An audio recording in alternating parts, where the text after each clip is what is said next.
How's it going, everyone? Mike the Warhost here, and I've recently realized a bit of an oversight regarding this channel. I never really stopped to explain what Wild West Exodus is about overall. This is an oversight I'm fixing today with a multi-part video series going over the mechanics of the game, the lore of Wild West Exodus, and a faction overview for everyone involved. This video series will be aimed primarily at new players who have simply stumbled across my channel, or the game somewhere online, or saw a pasta box in their local gaming store and are curious about it without wanting to put down any of your hard-earned hobby dollars. This might also help anyone looking for a potential gift for a friend or family member this holiday season. So without further ado, let's get started. The Enlightened in Wild West Exodus are a motley collection of mad scientists working to benefit humanity without any pesky morality stopping them. Fueled by the mysterious RJ-1027, the Enlightened see technology as the key to mankind's prosperity, and rather than doling it out piecemeal as the rest of the Covenant does in Antarctica, the Enlightened will freely offer their discoveries and services to anyone who can pay, whatever side of the law they happen to be on that day. The Enlightened are the traditional undead faction in the game.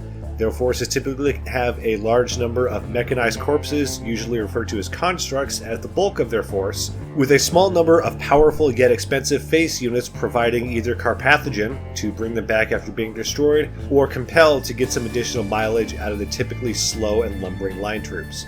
They also have a sizable contingent of larger and harder hitting creations for extra firepower, and plenty of access to canine units for additional oomph.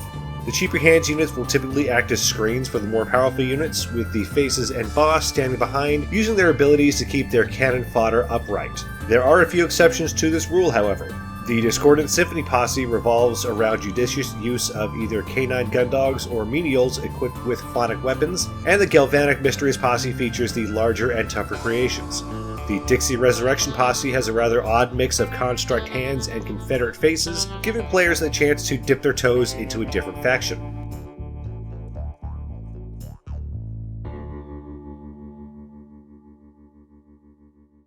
Heeding the distant call of an alien voice yearning for acceptance, the Hex is comprised of the outcasts and misfits of society's young and old on the outskirts of civilization. The Hex itself is an interdimensional life form looking for companionship and a safe haven from the Order of the Allshard, who spent countless millennia hunting it across the cosmos.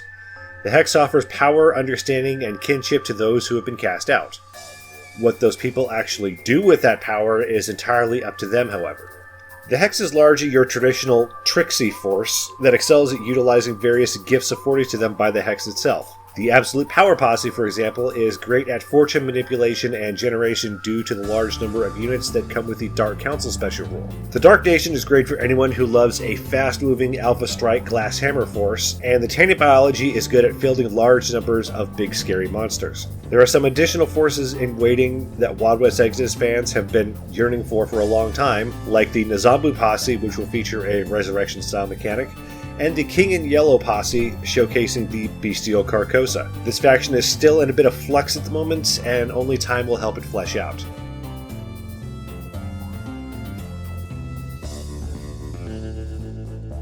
The American frontier is an exciting and dangerous place. Anyone with enough skill, luck, and determination can carve out a new life in the wilderness. But it won't be easy. Between raving gangs of outlaws looking for an easy score, to marauding bands of Warrior Nation braves seeking to defend their homes, to stranger and more otherworldly threats, there is very little standing between order and chaos west of the Mississippi. What straddles that gap is the Lawmen. The Lawmen fight for the little guy with nobody else to back him up. The ranchers and farmers looking to build a new home, the townspeople bringing civilization with them to the wilds of the frontier, and everyone in between depend on the scant resources of the Federal Bureau of Lawmen to keep them safe and secure.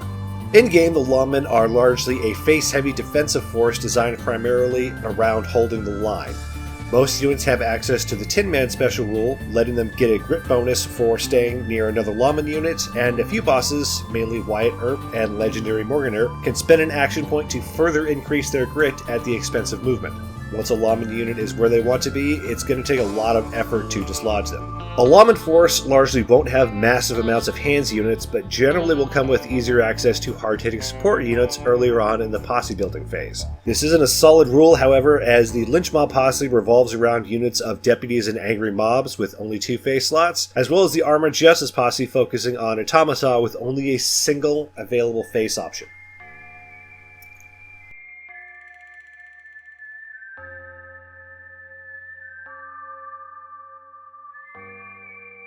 High in the Rocky Mountains, the Order of the All-Shard, in this part of the world at least, is a secret religious organization dedicated to eradicating the Hex from this world by any means necessary. Using advanced technology gifted to them by pan-dimensional beings of pure energy, the Order secretly and ruthlessly hunt the globe looking for Hex taint and eliminating it.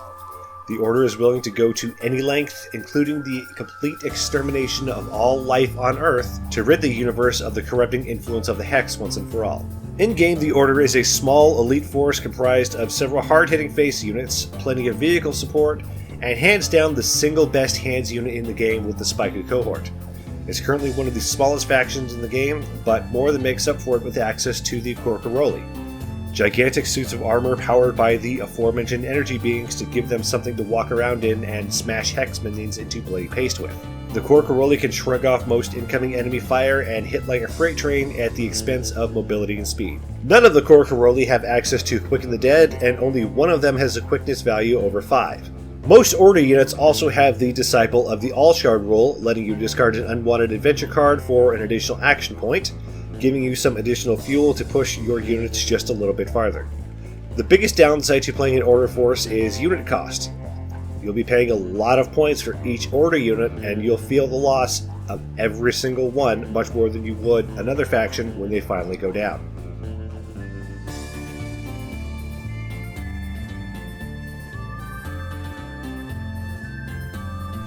Emerging from the ashes of the Civil War, battered yet victorious, the Union quickly found itself surrounded by enemies.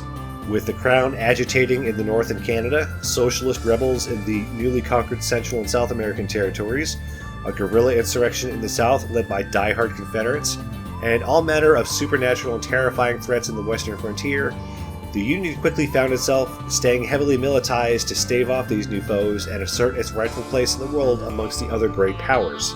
In game terms, the Union is generally a hands-heavy ranged horde army focusing on using high volumes of fire to take down opposing units. The Union is also notable in they are the only faction with access to mounted hands units with the Union Iron Horse Cavalry.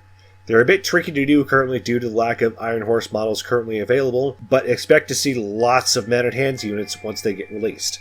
Union hands also get a grit bonus for staying in formation thanks to the shoulder-to-shoulder rule, mimicking the traditional battle lines that large-scale Union forces utilized. This, combined with their relatively low cost, makes Union hands fairly effective objective holders when utilized properly. Being the industrial powerhouse that it is, the Union also has access to more vehicles and automata than other factions. They are one of the only 2 factions with a dedicated offensive vehicle with the Rolling Thunder tank, the other being the Order's Pillar of Light.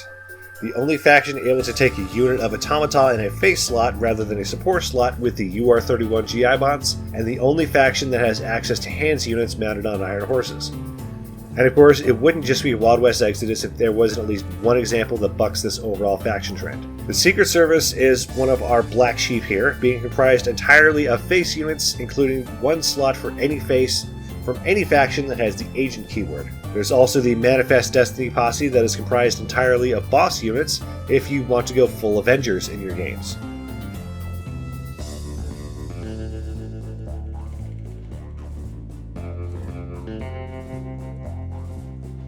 The Warrior Nation is an amalgamation of the native tribes in the American West and other parts of the world, attempting to fight off the encroachment of the industrialized world into their lands. Powered by gifts from the Great Spirit, the Warrior Nation is able to stand toe-to-toe with not only the Union, but the other forces operating in the American frontier and beyond. In gameplay terms, the Warrior Nation is a melee-oriented alpha strike force meant to get right in their opponents' faces at the start of the game and rip them to shreds. Like the Hex, the Warrior Nation have access to portals, in the form of spirit totems, that can be placed at the beginning of the game to provide additional mobility. The Child of the Great Spirit rule removes the uneven ground penalty and gives units the ability to reroll failed Yeller checks. This force is generally considered to be one of the more difficult factions to play due to their rather fragile nature. The Warrior Nation is a glass cannon faction. They can certainly dish out plenty of damage, but crumple like wet paper bags when taking a hit. The Warrior Nation also stands out in regards to support options. Almost every option here is incredibly fast and comes with either flight or rapid, making them high priority targets when multiple spirit totems are on the board.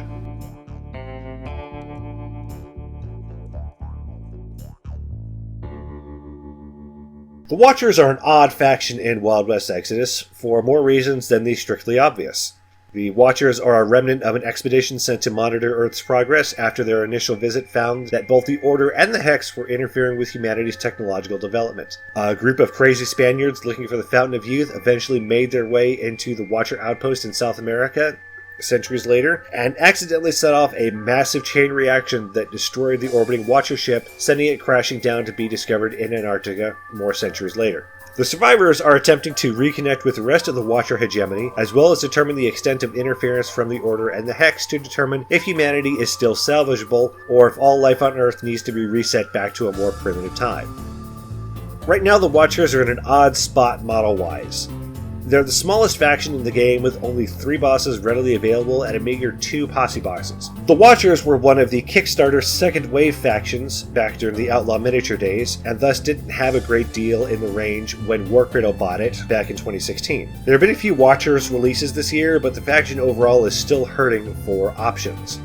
On the tabletop, the Watchers are a highly specialized force relying on superior firepower to bring opponents down. Each unit is designed for a specific purpose and fulfills that role very well. Anything outside of that specific role, however, will usually end poorly for the Watchers player. They do have a large amount of mobility on the board thanks to lots of access to units with either flight or sky leap, allowing you to put them right where they need to be. Just make sure their positioning is on point or they'll get blown off the board rather quickly.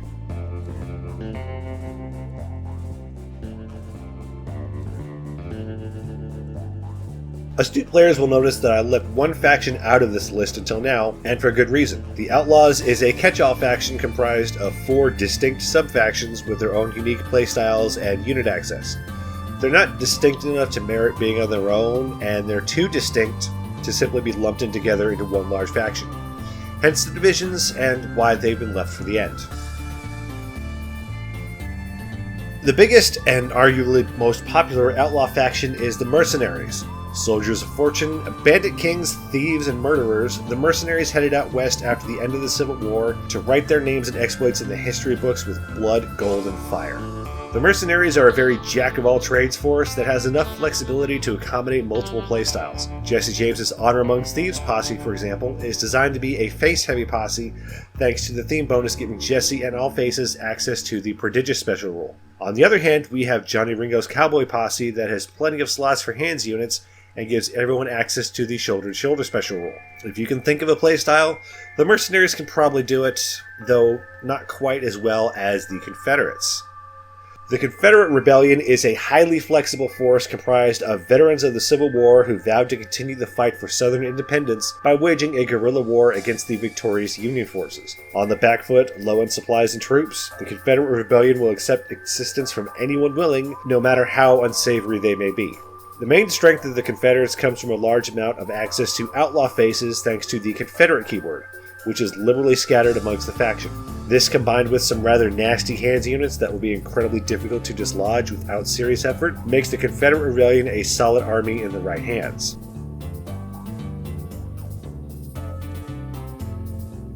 The Golden Army is a collection of Mexican bandits and revolutionaries attempting to wrest control of Mexico and all of Central America from the Union's grasp. Feeling the same pinch of men and materiel that the Confederates face, the Golden Army has no problem working with either the Enlightened or the Hex to accomplish its goals. On the tabletop, the Golden Army tends to play as a hands-heavy force, relying on waves of cheap hands units to distract opponents and take the brunt of the enemy's assault, while the more the capable faces do the heavy lifting. Pancho Villa's theme posse makes the Caballeros and Cazadores actually worth taking, and the Bloody Espinosa's posse revolves around the Murder Mariachis, staying near one another while waves of hands units bravely absorb enemy bullets. And finally, we come to the Conquistadors faction. These are the survivors of Ponce de Leon's failed expedition into South America in search of the Fountain of Youth that led to the destruction of the Watcher outpost in orbit. The explorers were hurtled 2 centuries into the future and now act as defenders of the downtrodden in a never-ending quixotic mission to bring justice to the world. The Conquistadors are a highly elite and durable force that, while short on unit access, can cause serious problems for their opponent. Both Conquistadors' theme posses let you ignore the attribute penalties for stunned and disordered. This, combined with nearly universal access to ammo clip, makes them very hard to deal with, as they can be nearly impossible to dislodge and have just the right tools to slow down, if not eliminate, major threats before they can be brought to bear. Well, there you have it, the 8 factions and 4 sub-factions that make up Wild West Exodus. If you're curious about a specific faction, take a look at some of the posse videos available here, and stay tuned for more game overview videos, posse tactics discussions, painting tutorials, and battle reports in the future. Take care, everyone.